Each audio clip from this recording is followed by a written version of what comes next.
Welcome back, beautiful tri-state area. You're listening to A Moment of Zen right here on 710 WOR, the voice of New York, iHeartRadio. I'm your host, Zen Sams. Coming up next in our Millennial Mom segment, brought to you by Your Home TV and our friends over at Kathy Ireland Worldwide. Today, we're featuring Katrina Fahey, author of Beauty is Bone Deep, which is available on Amazon. She's a pioneer blending psychology and orofacial myology to revolutionize craniofacial functional medicine.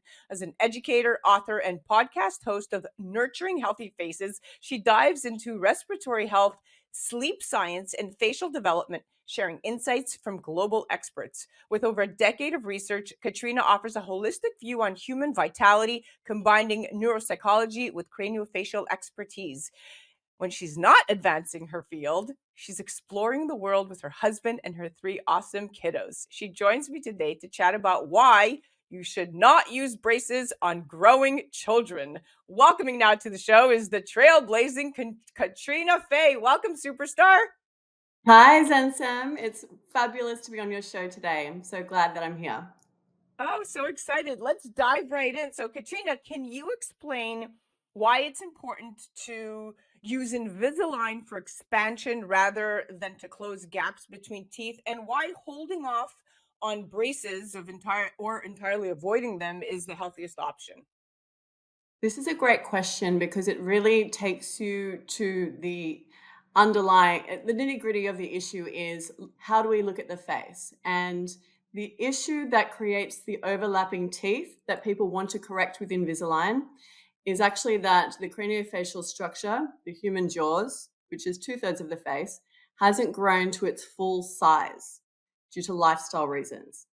And when you turn up at the orthodontist's office, it really comes down to their paradigm. If they believe that your genetics and your DNA created that problem, they're going to try to either extract teeth to create space to then straighten the teeth in a straight line, but pull the teeth in. But if the orthodontist has additional training, they will understand that actually the face needs to be encouraged to grow to its maximum size to allow the jaws the space to house teeth in a straight line. So we have this cultural ideal that gaps between the teeth are undesirable, but actually the gaps represent a fully developed jaw.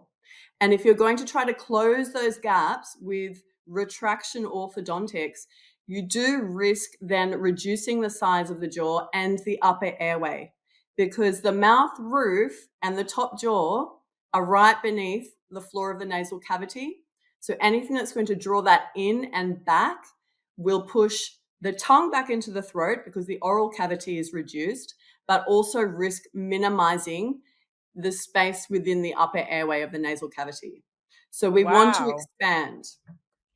So, well, interestingly enough, when I was researching perhaps using braces for my 8.5-year-old daughter, I came across studies and they showed that reducing, to your point, jaw size to close gaps does impair airway volume and facial appearance. And a 2019 study found that proper use of Invisalign for expansion did, in fact, help to create the necessary space for teeth alignment without compromising airway health. And that was a Biomed Central study from Smile Experience Orthodontics. It's verifiable on the internet. So you're 100% right. Now, what are the potential long-term effects on a child's airway and facial structure if braces are used improperly? So the issue with going straight into braces at, say, age 8 or 9 is that because the jaws are more narrow than they should be at that age, and that's creating the crooked teeth, the mouth roof actually isn't as wide and forward grown as it should be.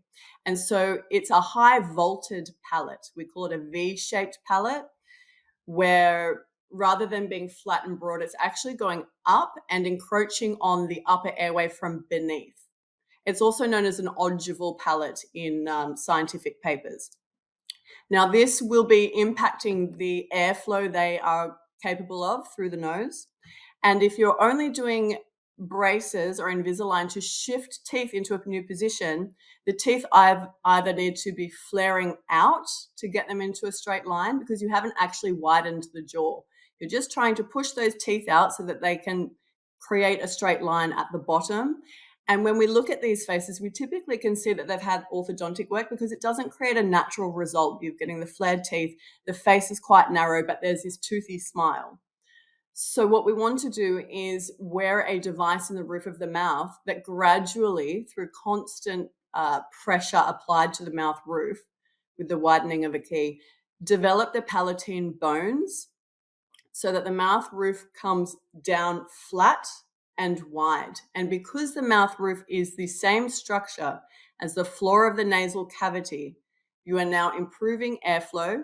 You are improving the aesthetics of the face because the top jaw is the maxilla bone, the beauty bone.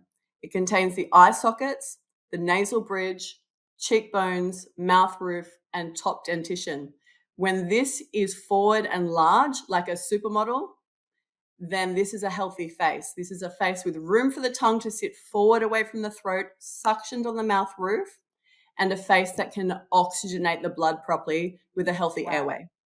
So as a mom, I'm understanding this. What you're really saying is that the improper use of orthodontic devices, such as braces, to which then reduce jaw size, significantly reduce the airway dimensions. But this is particularly concerning for me as a mom because, as you know, if you narrow airway, this is going to lead to some kind of chronic respiratory issue without a doubt going forward. So this is getting me a little bit on edge to proceed with getting braces for my daughter.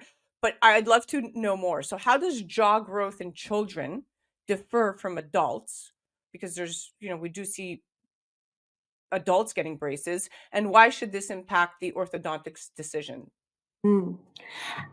Well, they used to believe they couldn't expand adults because the suture on the midline of the palatal bones on the mouth roof had fused, and adults have reached skeletal maturity. So, if anything, you'd be tipping the teeth. But this has been debunked, and the tools for adults have been improved where they only anchor to the mouth roof and they don't hook onto teeth at all.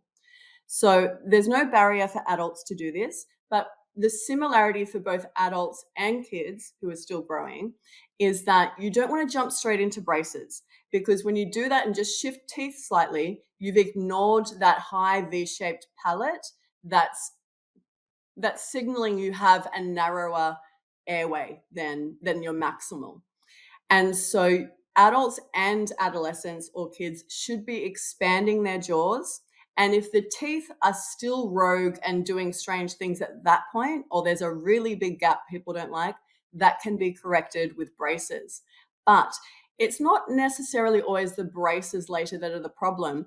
It's the fixed retainer that orthodontists glue onto the teeth for young kids and adolescents that prevents the jaws from continuing to grow because they are locked in place by that retainer, which you are supposed to be wearing for the rest of your life. And so how do the jaws grow when the dental arch has been locked in place since the age of 10 or 12? It has to divert its growth pattern either long and narrow or flat and wide.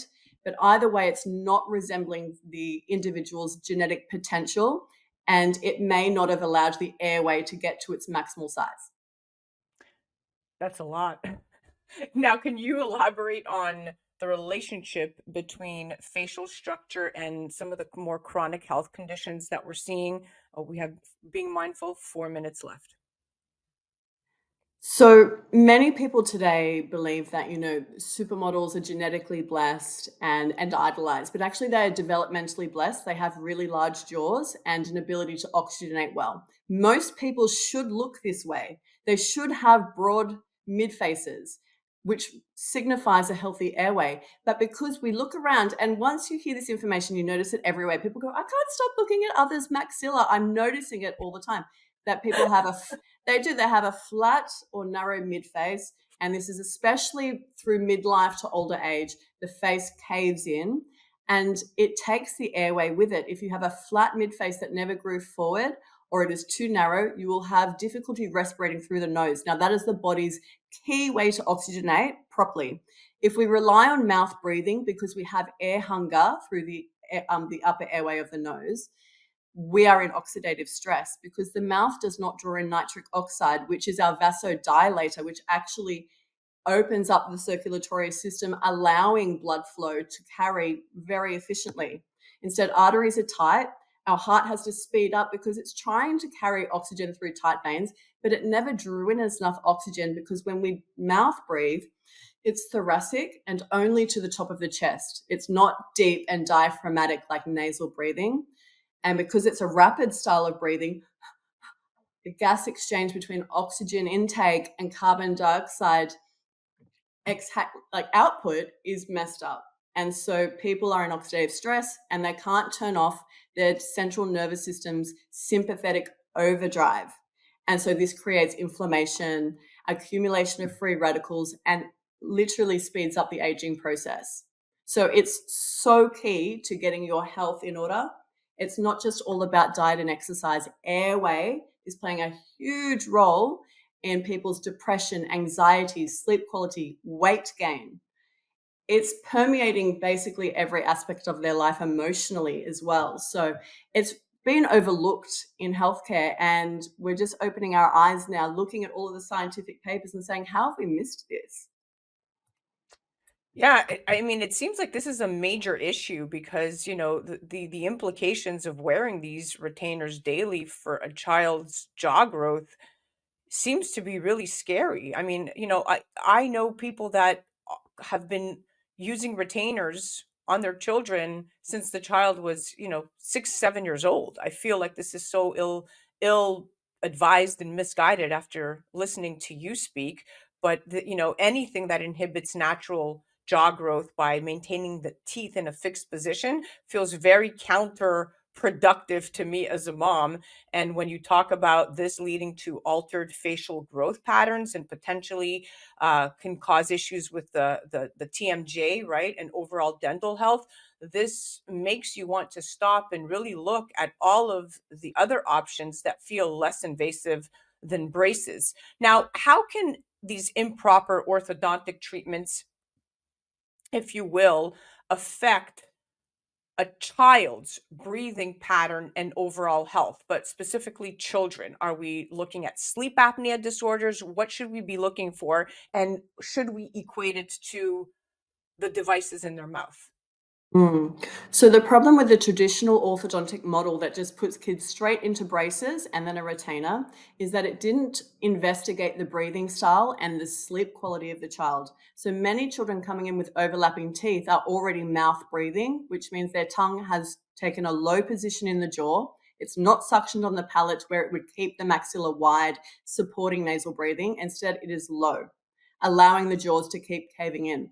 So if you tinker with teeth and then hold them in place with a fixed retainer, the poor breathing continues, and they have to wear the retainer because if they take it off, the teeth will just shift back into odd positions because they didn't do the myofunctional therapy that trains the child to put their tongue high on the palate and keep the jaws held forward and broad.